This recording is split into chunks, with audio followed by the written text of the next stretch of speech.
நல்ல மாட்டுக்கு ஒரு சூடு, நல்ல மனுஷனுக்கு ஒரு சொல்லு. இந்த ஒரு பழமொழிய நம்ம பல இடத்துல சொல்லி கேட்டிருப்போம். நம்மளும் பல இடத்துல சொல்லியிருப்போம் இல்லைங்களா? அதுக்கு உண்மையான பொருள் என்ன அப்படின்னு சொல்லி பொருள் உணர்ந்து எத்தனை பேர் சரியா சொல்லியிருக்கீங்க?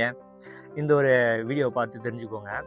இந்த பழமொழிக்கெல்லாம் முன்னோடி நூலா விளங்கக்கூடியது தான் பழமொழி 400 இல்லைங்களா? அந்த பழமொழி 400 பதினெண் கீழ்க்கணக்கு நூல்களில் ஒன்றான இந்த பழமொழி 400ல முன்றுரை அறையினார் அவர் வந்து முல்லை நில தலைவனுக்கு இந்த பழமொழியானது எப்படி சொல்லியிருக்காரு அப்படிங்கிறத பாருங்க.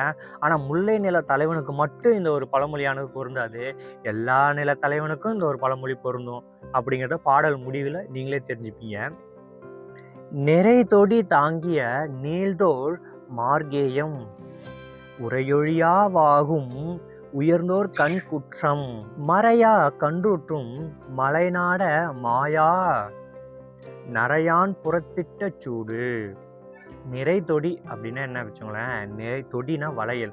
அப்ப வளையல்கள் அணிந்திருக்கக்கூடிய நிறைய வளையல்கள் அணிந்திருக்கக்கூடிய நீண்ட தோள்கள் நீள்தோள் நீண்ட தோள்களை உடைய திருமாலுக்கே மார்கேயம் ஓகேங்களா, திருமாலுக்கே திருமால் இங்க ஏன் திருமால் அப்படின்னு சொல்றாரு அப்படின்னு வச்சுக்கோங்களேன், முல்லை நிலத்தோட தெய்வம் ஓகேங்களா. இந்த புலவர் வந்து முல்லை நில தலைவனுக்கு தான் இந்த ஒரு பாட்டை சொல்றதுனால அந்த முல்லை நிலத்தோட தெய்வத்தை ஃபர்ஸ்ட் சொல்றாரு. அதனாலதான் திருமால். ஆனா நான் என்ன சொன்னேன், எல்லா நிலத்துக்கும் இது பொருந்தும் ஓகேங்களா. எந்த நிலமா இருந்தாலும் இருக்காங்க, இங்க வந்து முல்லை நிலம் சொல்றதுனால திருமாலை சொல்லியிருக்காரு. அப்ப அந்த தெய்வம் நம்ம தெய்வம் வந்து நமக்கு என்னதான் அருள் வாரி வாரி கொடுத்தாலுமே கூட ஒரு சிறு கஷ்டம் நம் வாழ்வில் ஏற்பட்டாலும் யாரை நம்ம முதல்ல திட்டுறோம்? கடவுளை தான் திட்டுறோம் இல்லைங்களா? என்னப்பா கடவுளே இப்படி பண்ணிட்டியேப்பா அப்படின்னு சொல்லி நம்ம யாரை கடவுளை தான் திட்டுறோம் இல்லைங்களா? அது மாதிரி அப்ப கடவுளுக்கே அந்த ஒரு நிலைமை ஏற்படுகிறது. அப்ப அடுத்த லைன்ல சொல்றாரு பாருங்க. மறையா கன்றூற்றும். மறை அப்படின்னா என்னது? மான். கன்று ஊற்றும். மான் வந்து தன் குட்டிக்கு பால் ஊட்டுகிறது ஓகேங்களா. அப்ப அன்போடு அன்பாக மானானது தன்னோட குட்டிக்கு கன்றுக்கு வந்து பால் ஊட்டுகின்ற அந்த அந்த அன்பு நிறைந்த மான்கள் நிறைந்த மலைநாடா அந்த நாட்டுக்கு தலைவனே. ஏன் இங்க மான சொல்றாரு? ஏன்னா முல்லை நிலத்தோட விலங்கு எது? மான் இல்லைங்களா. காடும் காடு சார்ந்த இடம் அங்க வந்து மான் தானே விலங்கு. அப்ப அந்த மானை தான் இங்க சொல்றாரு ஓகேங்களா, அந்த காட்டோட விலங்கு. அப்ப அந்த மான்கள் நிறைந்து காணப்படுகின்ற அந்த நிலத்துக்கு தலைவனே, நான் சொல்றத தெளிவா கேட்டுக்க, நான் விழிப்போடு இருந்துக்கோ ஓகேங்களா. அப்ப அந்த தலைவனை விழிப்படையும்படியே அந்த ஒரு கூற்று அமைஞ்சிருக்கு. என்ன அப்படின்னா, மாயா நரையான் புறத்திட்ட சூடு.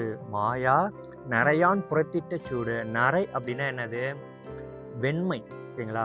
ஆண் அப்படின்னா பசு இல்லைங்களா. அப்ப வெண்மையான பசு புறத்திட்ட, அப்ப வெண்மையான பசுவின் முதுகில் இடப்பட்ட சூடானது அழியாம இருக்கும் ஓகேங்களா. இப்ப நம்ம கருப்பு மாடு மற்ற மாட்டுலாம் போய் சூடு வச்சோம் அப்படின்னு வச்சோங்களேன், அந்த வடுவானது தெரியாது இல்லைங்களா. அதுவே வெள்ளை நிறமுடைய ஒரு பசுவில் போய் நீங்க ஒரு சூடு வச்சோம் அப்படின்னா முதுகுல, அது எங்க இருந்து பார்த்தாலும் அந்த அந்த வடுவானது தெளிவாக தெரியும் இல்லைங்களா. அப்படி அந்த வடுவானது என்றுமே அழியாது இல்லைங்களா. அதுபோல நம்ம கடவுளுக்கு நிகரா ஓகேங்களா ஒரு நாட்டோட மன்னனை நம்ம பார்க்குறோம் இல்லைங்களா. அப்ப அந்த உயர்ந்தோர் அந்த மன்னன் செய்கின்ற ஒரு சிறு தவறு கூட ஓகேங்களா, அந்த சிறு தவறு கூட இந்த உலகத்தார் என்றுமே ஏசப்படுவீர்கள் ஓகேங்களா, என்றுமே விமர்சிக்கப்படுவீர்கள் என்று சொல்லியிருக்காரு. இப்ப புரியுதுங்களா. ஒரு மாட்டுக்கு நல்ல மாட்டுக்கு ஒரு சூடு, வெண்மையான நிறமுடைய ஒரு மாட்டுக்கு வைக்கப்படுகின்ற சூடானது என்றுமே அழியாது. அதுபோல உயர்ந்த குணமுடைய சரிங்களா கடவுளுக்கு நிகரா வைத்து பார்க்கக்கூடிய ஒரு நாட்டின் மன்னனான அவன் செய்கின்ற ஒரு சிறு தவறு, அதுக்கு முன்னாடி அவன் செய்த நல்லவை எதுவுமே தெரியாது, அவன் செஞ்ச ஒரு சின்ன குற்றம் தான். அந்த குற்றத்தை தான் என்னது மக்கள் அனைவரும் பேசுவாங்க. நீ உலகம் உள்ளவரை அந்த குற்றம் மட்டுமே தான் தெரியுமே தவிர, நீ அதற்கு முன்பு செஞ்ச தவறுகள் நல்லவை எதுவுமே தெரியாது. தவறுகள் மட்டும்தான் அவர் கண்ணுக்கு தெரியும். அதுதான் அந்த உலகத்தோட இயல்பு. அதனால மன்னா, நீ ஒரு சிறு தவறு கூட ஏற்படாமல் உன் ஆட்சியை நடத்து அப்படின்னு அந்த நாட்டில் இருக்கக்கூடிய ஒரு புலவர் வந்து நாட்டோட மன்னனுக்கு அறிவுரை சொல்லும் வகையில இந்த ஒரு பாடலானது அமைஞ்சிருக்கு. இப்ப புரியுதுங்களா? நல்ல மாட்டுக்கு ஒரு சூடு, நல்ல மனுஷனுக்கு ஒரு சொல். இந்த பழமொழிக்கான விளக்கம் இப்ப உங்களுக்கு தெளிவா புரிஞ்சிருக்கும் அப்படின்னு நினைக்கிறேன். இது மாதிரி வேற எந்த பழமொழிக்கான அர்த்தம் உங்களுக்கு தெரியணும்னு சொல்லி நீங்க மறக்காம கீழ கமெண்ட் பண்ணி விடுங்க.